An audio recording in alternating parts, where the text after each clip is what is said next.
추미애 전 장관과 한동훈 검사장이 충돌을 합니다. 그 장면 함께 보시죠. 추미애 장관, SNS 통해서 징계사유서를 공개하며 윤 총장 부부와 한동훈 검사장이 모의 의혹을 또 제기합니다. 이건 또 근거가 있는 건가요? 추미애 전 장관? 이 무렵 3개월간 한동훈은 김건희와 332회, 윤 전 총장과 2330회 SNS 주고받았다. 야, 이거는 좀 본안과 상관없는 약간 그런 의혹들을 추미애 장관이 계속 던집니다. 그러자 한동훈 검사장이 반박합니다. 망상이다. 추미애 씨 아직도 망상 중. 깃털만큼의 근거도 없이 스토킹하듯 엮었다.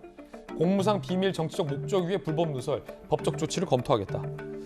라는 건데 이게 사실은 모든 지금 우리 나오신 네 분이 사실은 공통된 의견은 정치 공작하지 말고 혐의 씌우지 말고 차분하게 사실관계부터 따지자라는 건 다들 동의하시잖아요. 근데 추미애 장관의 어떤 이런 식의 의혹 제기는 본안과도 상관없고 누가 연락을 했는데 그 내용도 지금 모르는데 마치 윤 총장 부부와 한동훈이 짰다라는 식의 문제 제기는 좀 도움이 안 되지 않습니까? 이런 상황에서? 추미애 전 장관의 등장은 조금 뜬금없는 것 같아요. 그러니까 지금 앞서 쭉 우리가 얘기했지만은 이 건은 추미애 장관하고 전혀 다른 영역에서 이루어지고 있는데 추미애 전 장관은 지금 그 건을 가지고 당시에 본인이 윤석열 총장을 징계를 하려고 할 때 보니까 이러한 일들이 있었다. 그러니까 지금 좀 전에 저희가 봤던 것처럼 무려 그 한동훈 검사장과 김건희 씨와는 몇 회를 통화 내지는 SNS를 했고 윤 총장과는 얼마를 했고 이런 거를 종합해 보니까 결국에는 지금 이 사주를 하기 위해서 고발 사주를 하기 위해서 윤석열, 한동훈, 그다음에 손준성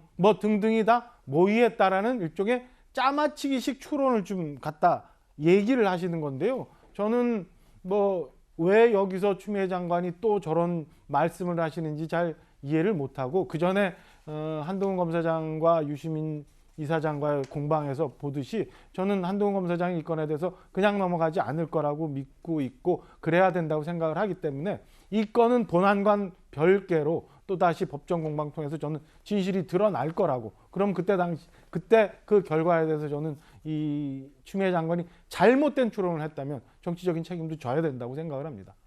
자, 이양수, 조승래 두 분 의원께 발언권 한 번씩 더 드리겠습니다. 자, 먼저 조승래 의원 하시겠어요? 먼저 하시죠. 먼저. 이양수 의원. 네. 좀 전에 이제 조승래 의원님 말씀하셨듯이 이게 사건의 실체를 규명해야 되는데 실체를 규명하기 전에 조승래 의원님 스스로도 손준성 검사는 김웅 의원한테 그 자료를 전달했다라고 확신을 하고 계세요. 말씀하실 때도 그렇게 하셨고 손준성 검사는 절대 전달한 일이 없다라고 이야기를 하고 있는데 그래서 이 문제는 아직은 의혹이기 때문에 그 손준성이 보냄이라고 써 있는 그 텔레그램이 정말 손준성이 보낸 건지 다른 사람이 이름을 변조해서 보낸 건지 그런 것들이 드러나지 않는 상황에서 어느 것도 특정해서 사실이다라고 얘기하는 것 자체가 큰 잘못인 거고 이거는 아까 얘기하지만 취재원이나 그다음에 제보자를 빨리 공개해야 된다는 제 의견에 오히려 이제 그런 적은 없다고 얘기하셨는데 실체적 진실에 다가서려면 그 취재원은 보호를 하더라도 공개하지 않더라도 그 사람이 누구한테 이 메시지를 전달받아서 이렇게 전달했다라고 주장이 되는 건지 이것을 모르면 이 사건은 밝혀지지 않죠.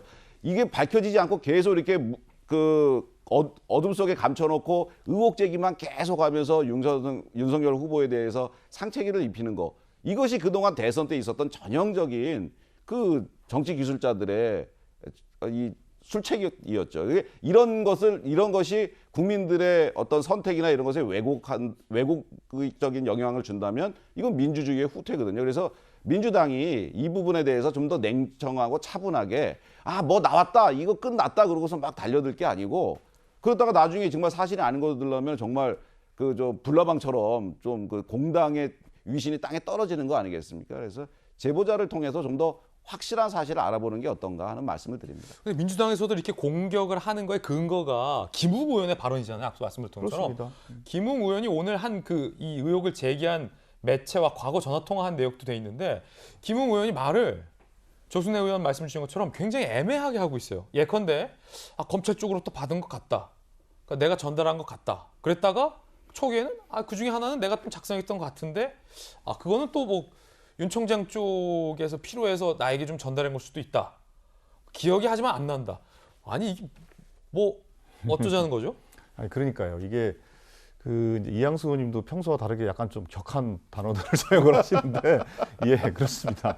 지금 이제 어쨌든 언론에서 의혹 제기가 됐고 그 의혹 제기에 대해서 당에서는 구체적으로 사실관계를 확인해야 되고 이거에 대해서 있다 없다 분명히 해명을 하라고 촉구를 한 것입니다. 촉구를 한 것이고 사실이라면 대선 후보 자격이 없다라고 말씀을 드리는 것이죠. 그러니까 지금은 이제 검찰에서도 감찰을 진행하고 있고 그리고 조만간에 이제 법사위도 열려가지고 관련된 이제 사실 규명을 하기 위한 과정들은 진행이 될 겁니다. 또 하나 언론 최초 보도했던 언론사에서 당에 전달됐던 과정에 대해서도 추가적으로 보도를 하겠다라고 이미 또 얘기를 또 한 바 있습니다. 그런 과정들을 지켜보면 실제로 그런 보도들이 나가게 되면 이양순 말씀하신 것처럼 제보자의 실체가 사실은 누구를 딱 특정하기는 좀 그렇겠지만 어느 정도 대략의 윤곽은 좀 만들어지겠다 이렇게 생각이 들고요. 예. 그런 면에서 조금 더 기다려볼 필요 있는 것 같고 또 하나 여기서 중요한 것은 예. 검찰이 과거에 피의사실 공표라든지 수사사실 공표라든지 이런 아주 심각한 문제가 있었지 않습니까? 근데 이거를 법적으로 못하게 좀 만들어 놨더니 세상에 그게 아니고 첩보 같은 것들을 만들어 가지고 고발을 사주하는 것까지 간다면은 만약에 사실이라면은 검찰은 정말로 심각한 집단이라밖에 볼 수 없습니다. 물론 특정한 검사겠지만 만약에 사실이라면 전제하에 그렇기 때문에 지금 진상조사 결과나 뭐 당의 당무감사 등이 결과가 좀 나와야 될 것 같은데 이준석 대표의 이야기부터 먼저 한번 들어볼 텐데 당에게 전달된 게 맞는지에 대해서 이 대표는 이렇게 입장을 냈습니다. 김웅 의원 같은 경우에는 본인이 그 문건을 이첩 받았는지 불확실하게 지금 답변을 하고 있습니다. 당무감사들을 통해서 파악할 수 있도록 저희가 하겠습니다. 드러난 사실관계만으로는 여러 가지를 단언하기는 어려운 상태다.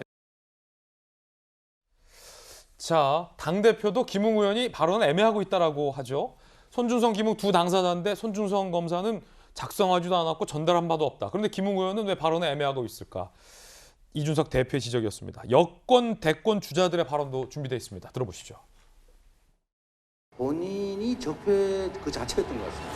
방임이라도 했다든지 알고도 방치했다든지 한다면 이거는 민주주의 질서 자체를 위협하는 국정농단 그 자체이고 본인이 청산돼야 될 적폐 세력 자체다라고 생각할 수밖에 없습니다. 윤석열 후보가 정상적으로 국정 운영을 할 수 있는 후보라고 보십니까? 사실이라면 당장 후보직 사퇴는 물론이고 공수처 수사를 받아야 할 중대 범죄자입니다. 많은 사람들은 윤석열 씨가 대선 후보가 되지 못할 것으로 생각합니다. 그는 불안한 후보이기 때문입니다. 이것이야말로 윤석열 정치검찰의 검찰 쿠데타 기도가 아니면 무엇이겠습니까? 시민들께서 이구동성으로 말씀하고 계십니다. 추미애가 옳았다.